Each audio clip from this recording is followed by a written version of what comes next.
Oh, yes, you're such a good boy. You're such a good boy. You're such a good. Oh, I didn't see you there. That's quite embarrassing. I was just grooming my gorgeous mane.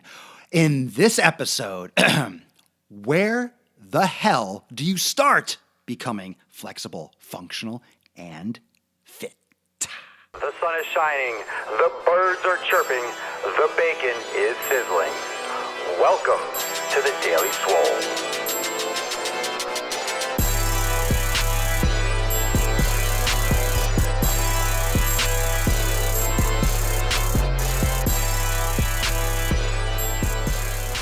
Welcome, everyone, to episode 548 of the Daily Mother Swole, the most muscular Swolecast, Beardcast, and, I'll be damned, broadcast in the realm, because when I flex, you flex, we all flex our biceps, my hair is down, and the gains are large and in charge. Happy Sunday, everyone. Ooh, God, I'm creaking and cracking. Papa Swolio is getting up in years, and I'm also getting up in sick fucking gains. So, there's that.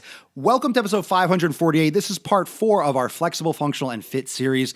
Thank you so much for joining. Thanks for watching here on Facebook, on YouTube, and even listening on SoundCloud and iTunes and catching the clips on Instagram at Swolenormous. So thank you wherever you follow the Gain Train, Papa Swolio, and one person in particular was creeping and peeping on the Papa Swolio on Instagram, and it's Neil Kitchens, and he asks the question of the day. Neil, take it away. Are leg extensions bad for knees? Are they even necessary? Good question, because we're talking about being flexible, functional, and fit. So leg extensions are a machine. So first off, are they necessary? No, they're not necessary. And we got to get a little philosophical here, because what is necessary? Why does that word exist, right? What does necessary mean? So they're not necessary. I'm assuming you mean for just exercise in general or building muscle. They're not necessary. They're not all bad. I'm not convinced that leg extensions are the absolute devil. I just think that most people that do them aren't balanced. They don't have proper reductions in tension or proper balance around the hip joint, because you're in a seated flex position as always, and then you're putting more tension on the patellar tendon and the quadriceps tendon and all that shit. It's just not really something that you should be doing.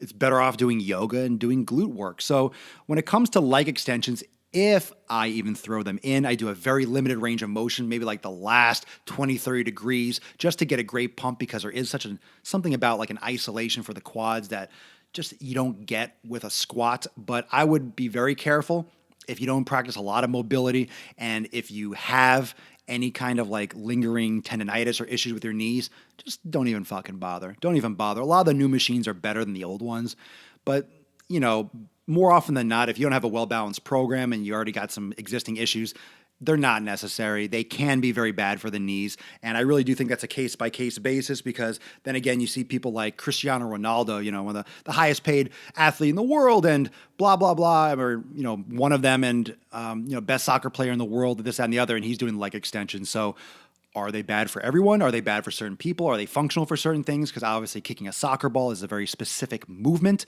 So to just put a blanket statement across it, are they bad for knees? I would say in general, like most machines are going to be limiting, so it can cause injury, but they're definitely not necessary. But are they bad for knees?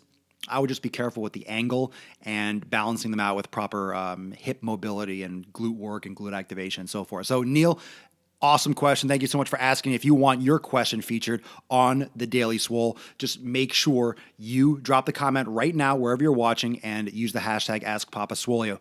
So let me ask this. Let me pose this to the Swolenormous Nation, Swolenormous community. Comment below right now. What do you do?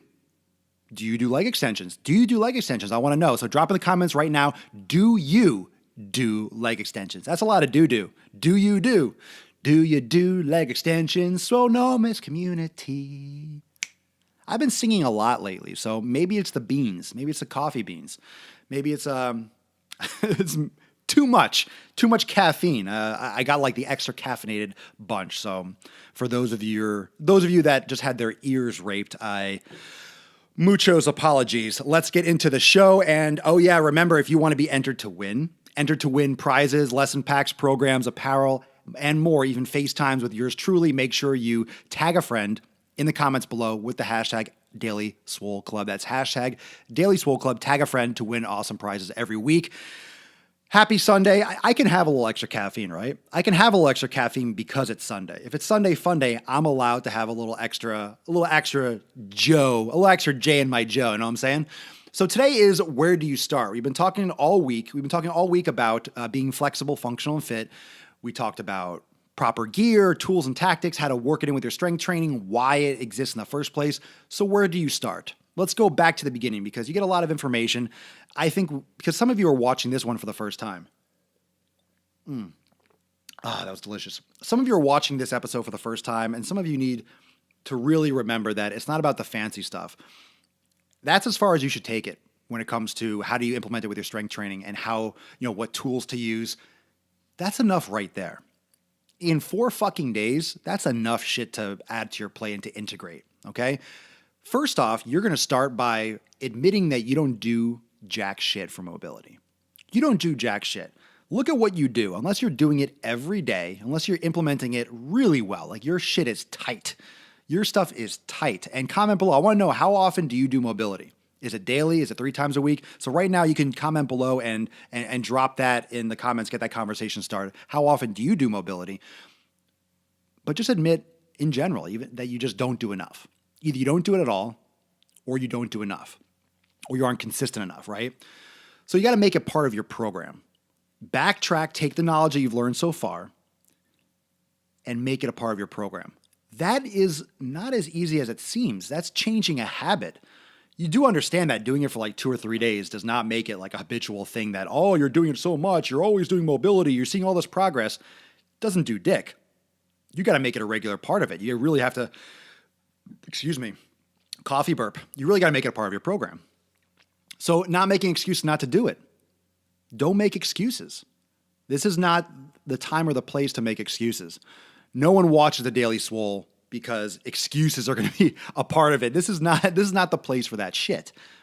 This is a place to make some fucking gains. This is where you're making some change. You're changing yourself. You're changing yourself by doing the little things that are going to make the biggest difference. I'm not telling you to quit your job. I'm not telling you to find a new boyfriend or girlfriend. I'm not telling you to shave your beard. I'm certainly not fucking telling you to do that. Don't you do it. What I am telling you to do is to make this minor adjustment that's going to make a massive macro change. It's going to absolutely be a game changer for your fitness. I'm telling you, the biggest thing that has improved my fitness since I started weight training was yoga. Honestly, I don't know if I had to make one choice. Like if someone told me for the rest of my life, I had to make a decision, would I do weight training or would I do yoga? I honestly think I'm leaning towards yoga. If I can only do one thing. I know it sounds weird, like, oh my God. It's just what I would want to, because there's that transition. I'm at that point. I'm 34. There's that point where it's going to largely shift over to yoga, mobility, losing range of motion, using flexibility and the ability to move. Man, that's not a place I want to go. And some of you that are watching, you're in your 20s, 30s, 40s, and you think that's so far away, but it's going to come knocking. Think about the problems you have now. If you're watching and you have back pain right now, comment below. Do you have back pain? Do you have chronic knee pain? What are the ailments that you suffer from? Imagine that times 10. And that's really doing the same shit you're doing right now, adding 10 or 20 years. It's going to be worse. You think it's just going to fucking get better? That knee that bothers you right now, the back pain you have, you think that's just going to go away because you're getting older? The fuck out of here. Anyone that gets older, you just have pains that come out of fucking nowhere. And I was watching, I heard, I think it was on YouTube. It was like a Joe Rogan podcast. And he was talking about aging, right? I think he was talking about The Rock. He was talking about aging. And Joe said something like, now I wake up and I have a pain. I'm like, is that forever? Like, is that going to go away? Like, is that just what I have now? Like, is that just there? And I was dying because it's like, yeah, it's like, is that, you wonder if that's going to be something, wait, is that like one of those forever pains or is that just something that I can fix? So realize that you are in a place right now where you're malleable. You can change these habits that can set the course for the rest of your life. So it's really about not making excuses and no joke, pulling the trigger, just fucking doing it. Treat it like a priority. Make it a priority. even over strength training. Just make it a priority. I challenge you for 30 days to make yoga and mobility a priority over strength training, and you will be absolutely flattened, shocked, and overwhelmed with the improvements in your injury, in your pain, and just how you feel. It's that fucking powerful. And no one's pushing mobility and yoga enough that has biceps. No one is. No one's pushing it enough. And they might say, oh, it's good, I stretch, and yeah, foam rolling is important. And, all the people on Instagram like, yeah, foam rolling, mobility, blah, blah. It's so much bigger than that. It's so much bigger than that. And really no one is throwing the hammer down or the gauntlet down enough on functional movement and on flexibility and on mobility, like true mobility and peace of mind and clarity. So that's so fucking important. I really encourage you to get involved with that ASAP. So if you're doing it, I want to know what your mobility and what your flexibility and what your schedule is right now. So drop in the comments below. What do you do? What do you do for flexibility, mobility? And if you just started this week after watching these episodes, what have you changed? Or what are you planning on implementing? So right now below, what do you do for mobility, or what are you going to do to implement it into your programming ASAP? This week, tomorrow's Monday, this week, what are you going to do about it? Where are you going to start? Thank you so much for joining for episode 548 of the Daily Mother Swole, the most muscular Swolecast, Beardcast, and broadcast in the realm, because when I flex, you flex, we all flex our biceps. Oh. Thank you so much for joining me. Remember, if you want your question featured, ask it in the comments below with the hashtag AskPapaSwolio. And if you want to be automatically entered to win prizes, gear, lesson packs, programs, FaceTimes with yours truly, make sure you tag a friend with the hashtag Daily Swole Club to be automatically entered. Thank you so much for joining me for 548. I'll see you tomorrow. Manic Monday Motivation, episode 549. I'll see you tomorrow for 549 of the Daily Mother Swole. Peace, McGeese. Deuce, Magoose. Catch y'all on the flip. Enjoy the rest of your Sunday.